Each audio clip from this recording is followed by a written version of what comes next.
Hello बच्चों, कैसे हैं आप।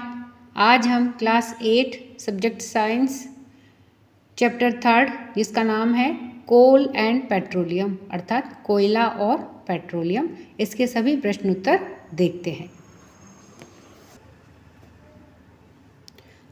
पाठ के अंदर के प्रश्न।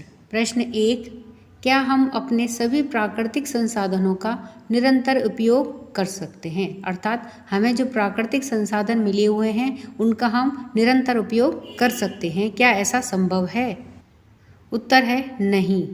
हम अपने सभी प्राकृतिक संसाधनों का निरंतर उपयोग नहीं कर सकते हैं क्योंकि प्रकृति में इन स्रोतों की मात्रा सीमित है। ये मानवीय क्रियाकलापों के द्वारा समाप्त हो सकते हैं। इन संसाधनों के उदाहरण हैं वन, वन्यजीव, खनिज, कोयला, पेट्रोलियम, प्राकृतिक गैस आदि। ये सभी प्राकृतिक संसाधन हैं और ये सीमित मात्रा में उपलब्ध हैं, इसलिए हम इनका निरंतर उपयोग नहीं कर सकते हैं। प्रश्न 2 है, कोयला हमें कहाँ से प्राप्त होता है और यह कैसे बनता है? उत्तर है कोयला हमें पृथ्वी के गर्भ से प्राप्त होता है। कोयला पृथ्वी के निचले जलीय क्षेत्रों के घने वनों की उन वनस्पतियों से बनता है जो मिलियन वर्ष पूर्व बाढ़ जैसे प्राकृतिक प्रक्रमों के कारण मृदा के नीचे दब गए। उनके ऊपर अधिक मृदा जम जाने के कारण ये संपीड़ित हो गए। जैसे जैसे वे गहरे होते गए उनका ताप भी बढ़ता गया। उच्च दाब और उच्च ताप पर पृथ्वी के भीतर मृत पेड़ धीरे धीरे कोयले में परिवर्तित हो गए। तो इस तरह से कोयला हमें पृथ्वी के गर्भ से प्राप्त होता है। प्रश्न 3 है, क्या प्रयोगशाला में मृत जीवों से कोयला, पेट्रोलियम और प्राकृतिक गैस बनाई जा सकती है? उत्तर है नहीं। इनका बनना एक बहुत धीमा प्रक्रम है और इनके बनने की परिस्थितियां प्रयोगशाला में उत्पन्न नहीं की जा सकती हैं, अर्थात ये प्रयोगशाला में नहीं बनाए जा सकते हैं। पाठ्य पुस्तक के प्रश्न। प्रश्न 1, सीएनजी और एलपीजी का ईंधन के रूप में उपयोग करने के क्या लाभ हैं? उत्तर है सीएनजी और एलपीजी का ईंधन के रूप में उपयोग करने के लाभ निम्न हैं। नंबर 1 है, ये वायु प्रदूषण नहीं फैलाती। नंबर 2, इनका लगभग पूर्ण दहन होता है। नंबर 3, ये जलने पर कोई अवशेष या राख नहीं छोड़ती हैं। नंबर 4, ये अपेक्षाकृत सस्ती तथा आसानी से उपलब्ध है। नंबर 5, इनका ज्वलन ताप कम होता है। नंबर 6, इन्हें आसानी से संग्रहण तथा परिवहन किया जा सकता है। नंबर 7, इन्हें घरों तथा कारखानों में सीधा जलाया जा सकता है तथा आपूर्ति पाइपलाइनों के माध्यम से की जा सकती है। तो यह सीएनजी और एलपीजी का ईंधन के रूप में उपयोग करने के लाभ हैं। प्रश्न 2, पेट्रोलियम का कौन सा उत्पाद सड़क निर्माण हेतु उपयोग में लाया जाता है? उत्तर है पेट्रोलियम का बिटुमेन नाम का उत्पाद सड़क निर्माण हेतु उपयोग में लाया जाता है। प्रश्न 3, वर्णन कीजिए मृत वनस्पति से कोयला किस प्रकार बनता है? यह प्रक्रम क्या कहलाता है? यानी कि मरी हुई जो पेड़ पौधे होते हैं उनसे कोयला किस प्रकार से बनता है, यह हमें समझाना है और इस प्रोसेस को, इस प्रक्रम को क्या कहते हैं? उत्तर है कोयला उन वनस्पति अवशेषों, पेड़ पौधों के अवशेषों से बना है जो करोड़ों वर्षों तक पृथ्वी की सतह के नीचे गहरे दबे हुए थे। वनस्पति अवशेष धीरे धीरे पृथ्वी के अंदर दबते गए और उनके ऊपर कीचड़ तथा रेत जैसे सेडिमेंट्स या तलछट जमा होते गए। ऑक्सीजन की अनुपस्थिति में तथा दाब, ताप और जीवाणुओं के मिले जुले प्रभाव से पेड़ पौधों के दबे हुए अवशेष कोयले में परिवर्तित हो गए और मृत वनस्पति के धीमे प्रक्रम के द्वारा कोयले में परिवर्तन को कार्बनीकरण कहते हैं। प्रश्न 4, रिक्त स्थानों की पूर्ति कीजिए। क, रिक्त स्थान तथा रिक्त स्थान जीवाश्म ईंधन है। ख, पेट्रोलियम के विभिन्न संगठकों को पृथक करने का प्रक्रम रिक्त स्थान कहलाता है। तो इस रिक्त स्थान में हमें उपयुक्त शब्द भरना है। ग, वाहनों के लिए सबसे कम प्रदूषक ईंधन है? मतलब जिसमें कोई प्रदूषण ना हो। अब उत्तर है, सबसे पहले क का देखते हैं। रिक्त स्थान था तो कोयला तथा पेट्रोलियम जीवाश्म ईंधन है। ख का है, पेट्रोलियम के विभिन्न संगठकों को पृथक करने का प्रकरण परिष्करण कहलाता है। ग है, वाहनों के लिए सबसे कम प्रदूषक ईंधन सीएनजी है, क्योंकि इससे कोई पॉल्यूशन, कोई प्रदूषण, कोई धुआं नहीं निकलता है। प्रश्न 5, निम्नलिखित कथनों के सामने सत्य अथवा असत्य लिखिए। यानी कि यहाँ पे कुछ कथन दिए हुए हैं, उन्हें पढ़ के हमें देखना है कि वह कथन सत्य है अथवा असत्य। क है, जीवाश्म ईंधन प्रयोगशाला में बनाए जा सकते हैं। अब यह कथन सत्य है अथवा असत्य है। ख है, पेट्रोल की अपेक्षा सीएनजी अधिक प्रदूषक ईंधन है। ग, कोक कार्बन का लगभग शुद्ध रूप है।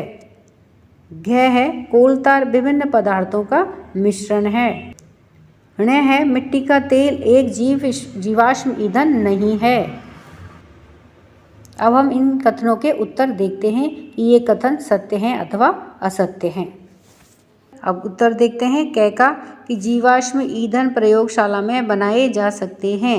तो यह कथन असत्य है, अर्थात जीवाश्म ईंधन प्रयोगशाला में नहीं बनाए जा सकते हैं। ख है, पेट्रोल की अपेक्षा सीएनजी अधिक प्रदूषक ईंधन है। यह कथन असत्य है। हम जानते हैं कि सीएनजी से किसी भी प्रकार का कोई प्रदूषण नहीं होता है।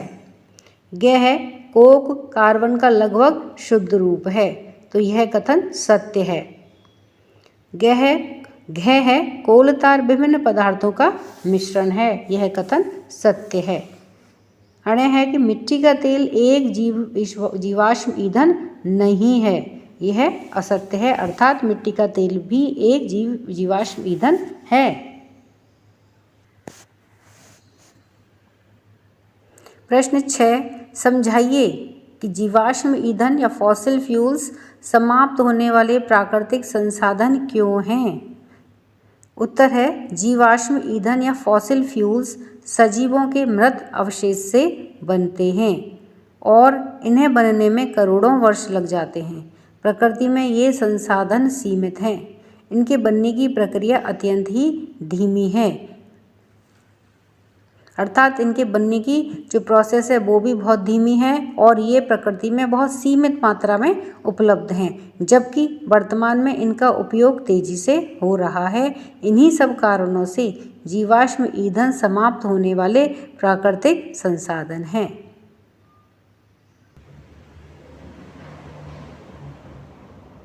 कोक के अभिलक्षणों और उपयोगों का वर्णन कीजिए।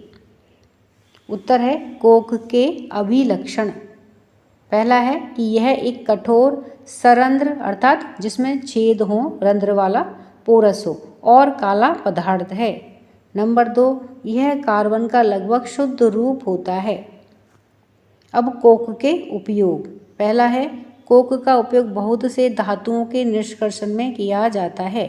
इस्पात के औद्योगिक निर्माण में यह उपयोगी है। नंबर 2, कोक का उपयोग एक ईंधन के रूप में होता है, क्योंकि कोक बिना धुआं छोड़े हुए जलता है, अतः यह एक अच्छा ईंधन है। नंबर 3, कोक का उपयोग जल गैस तथा प्रोड्यूसर गैस जैसे गैसीय ईंधन बनाने के लिए होता है। प्रश्न 8, पेट्रोलियम निर्माण के प्रक्रम को समझाइए, अर्थात पेट्रोल का निर्माण कैसे होता है। उत्तर है कि पेट्रोलियम समुद्र में रहने वाले उन छोटे छोटे पौधों तथा जंतुओं के अवशेषों के विघटन से बनता है जो लाखों करोड़ों वर्ष पहले समुद्र में दब गए थे। समुद्र में रहने वाले छोटे छोटे जीव मरने के पश्चात डूब करके समुद्र की तली पर पहुंच जाते हैं और धीरे धीरे रेत तथा मिट्टी से ढक जाते हैं। समुद्र में गहरे दबे हुए ये जीव अवशेष दाब तथा ताप के प्रभाव से और बैक्टीरिया की उत्प्रेरक क्रिया के कारण धीरे धीरे हाइड्रोकार्बन में परिवर्तित हो जाते हैं, जिसे हम पेट्रोलियम कहते हैं। जीव अवशेषों का पेट्रोलियम में परिवर्तन ऑक्सीजन या वायु की अनुपस्थिति में होता है और इसमें लाखों वर्ष का लंबा समय लगता है। प्रश्न 9, निम्नलिखित सारणी में 2004 से 2010 तक भारत में विद्युत की कुल कमी को दिखाया गया है। इन आंकड़ों को ग्राफ के द्वारा आलेखित करिए। वर्ष में कमी को प्रतिशतता को y अक्ष पर तथा वर्ष को x एक्सिस पर या x अक्ष पर आलेखित करिए।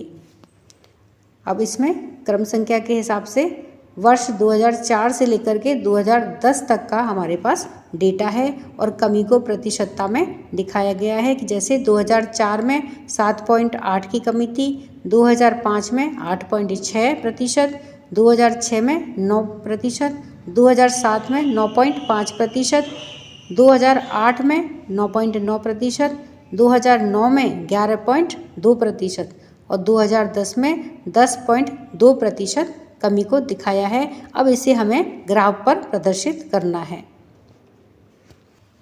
अब यहाँ पर ये एक ग्राफ के माध्यम से दिखाया गया है। एक ग्राफ के ऊपर x एक्सिस पर तो आप 2004 से लेकर के 2010 तक का नामांकन करिए और y एक्सिस पर जो कमी प्रतिशतता में दी हुई है वह आप लिख सकते हैं और इस तरह से आपका ग्राफ बन जाएगा। जैसे 2004 में 7.8 की कमी की प्रतिशतता को दिखाया गया है, तो अब ये x एक्सिस पर तो यहाँ पे सन लिखेंगे। जैसे 2004 है, ये 2005 है, 2006 है, 2007, 8, 9 और 10 को, और y एक्सिस पर इसकी कमी की प्रतिशतता को दिखाया गया है। जैसे 2004 में 7.8 की कमी को दिखाया गया है, तो 7.8 ये यहाँ पर इस तरह से बताया है।